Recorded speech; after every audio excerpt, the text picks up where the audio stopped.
हरियाणा से लाए गए एक व्यक्ति को प्रदान करने का काम तेजस्वी यादव कर रहे हैं कि आज तेज प्रताप यादव को पार्टी से निकाला गया, कल हो सकता है अगला शिकार रोहिणी यादव भी हो सकती हैं। गैंग्स ऑफ राष्ट्रीय जनता दल चलाता हो, गिरोहों का गिरोह चलाता हो, अपराधियों, गुंडों, लुटेरों को टिकट देता हो। ये जो वोट अधिकार यात्रा था उसमें तेजस्वी यादव को पिछलग्गू बना के घुमाया था राहुल गांधी। लालू जी के भाई को कोई जानता है क्या?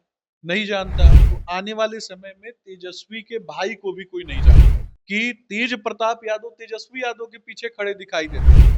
जब उनसे संजय यादव का चप्पल उठवाने के लिए उनको मजबूर किया जाता था तब समस्या होती थी। लालू जी ने वर्षों से जिस पार्टी को, खास करके बिहार में कांग्रेस पार्टी को झोला उठाने वाले पार्टी के रूप में तब्दील करके रखा। पहले बहू को निकाला, फिर बेटा को निकाला, अब आगे किस बेटी को निकालेंगे ये लोग, या बेटी बेटे को निकालेंगे।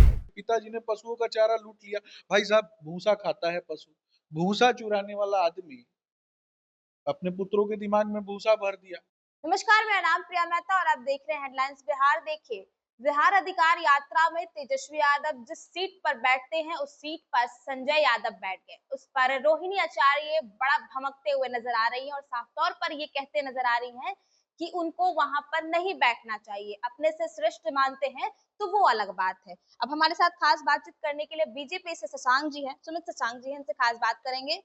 बार बार लगातार उन पर ये पहले तेज प्रताप यादव बोलते थे, अब रोहिणी आचार्य भी बोल रही हैं, क्या लग रहा है? देखिए, आज से ठीक 1.5 साल पहले लोकसभा चुनाव के दौरान मैंने कहा था कि लालू जी के भाई को कोई जानता है क्या?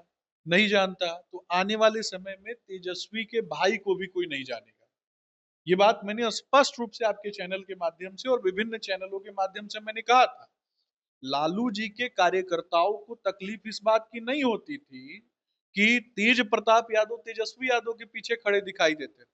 जब उनसे संजय यादव का चप्पल उठवाने के लिए उनको मजबूर किया जाता था तब समस्या होती थी, कार्यकर्ताओं को भी और तेजस्वी के बड़े भाई तेज प्रताप को भी।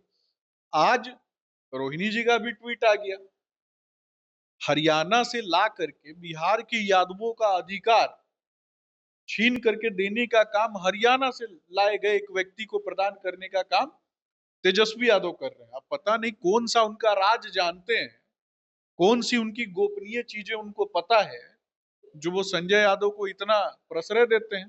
खैर, ये उनके दल के अंदर की बातें हैं, लेकिन वो दिन दूर नहीं है कि आज तेज प्रताप यादव को पार्टी से निकाला गया, कल हो सकता है अगला शिकार रोहिणी यादव भी हो सकती हैं। संजय यादव क्या वहां बैठने लायक नहीं है, यहाँ बैठ नहीं सकते थे? इस पर देखिए, जिस पार्टी का नेतृत्व करता गैंग्स ऑफ राष्ट्रीय जनता दल चलाता हो, गिरोहों का गिरोह चलाता हो, अपराधियों, गुंडों, लुटेरों को टिकट देता हो, मुझे तो लगता है कि संजय यादव अगर हरियाणा से आकर के जिस व्यक्ति ने राष्ट्रीय जनता दल पे अगर पार्टी पे अगर कब्जा कर लिया तो निश्चित रूप से मैं उसकी प्रतिभा का सम्मान करता हूँ।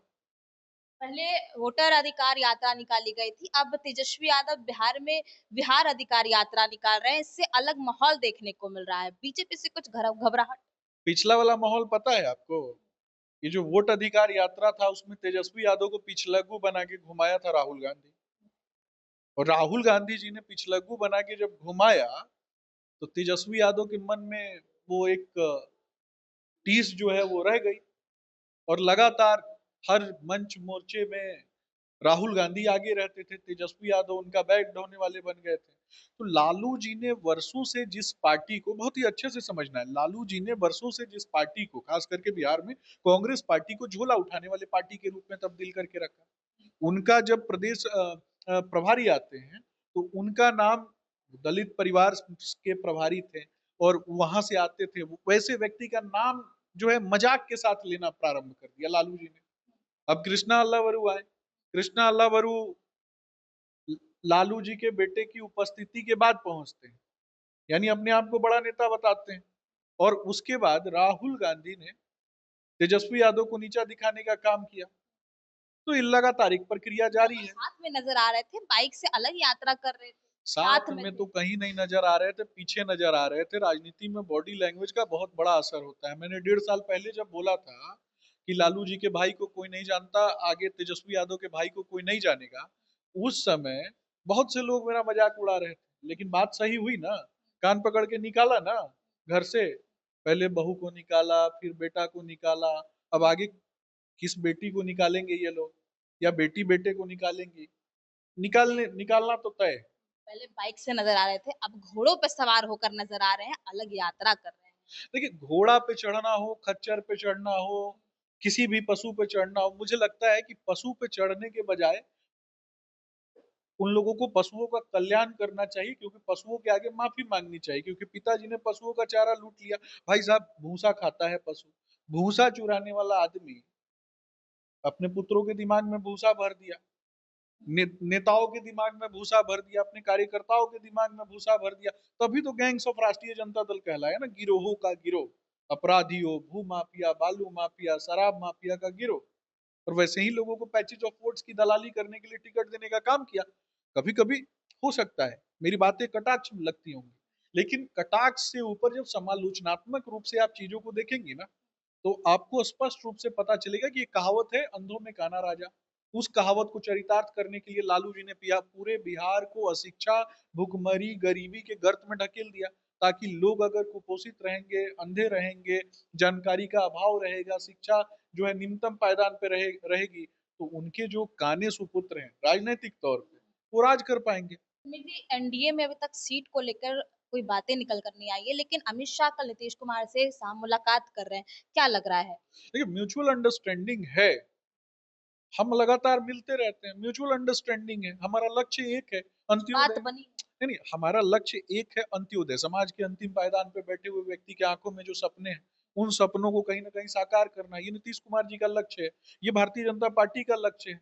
जब लक्ष्य एक है, लड़ेंगे एक साथ, जीतेंगे एक साथ। हार जीत क्या चीज, वीरता की पहचान समर है। और हम लोग इस समर में कूदे हैं बिहार के लोगों को न्याय दिलाने के लिए, गरीबों को अशिक्षा के गर्त से, भुखमरी के गर्त से बाहर निकालने का काम लगातार नीतीश कुमार जी ने किया। माताओं को, बहनों को, बेटियों को सम्मान देने का काम नीतीश कुमार जी ने किया। महिला उद्यमी योजना लाने का काम नीतीश कुमार जी ने किया। राज्य की उद्यमशीलता को निखारने का काम किया। तो लगातार जब सकारात्मक रूप से काम होता है ना, तो सीट शेयरिंग और इससे कहीं ऊपर बढ़ के राज्य का उत्थान महत्वपूर्ण होता है। सीट शेयरिंग भी सही समय पे हो जाएगा, कौन सी बड़ी बात है। मोकामा से एक बातें निकल कर आ रही है, मोकामा से पिछली बार कैंडिडेट बीजेपी से थे, लेकिन इस बार आनंद सिंह आ रहे हैं। निश्चित रूप से अगर कोई भी व्यक्ति आता है और वो समाज की सेवा करते हैं, तो उनका स्वागत है। चिराग पासवान को लेकर क्या लगता है, इस बार एनडीए में रहेंगे या फिर डगमगाएंगे?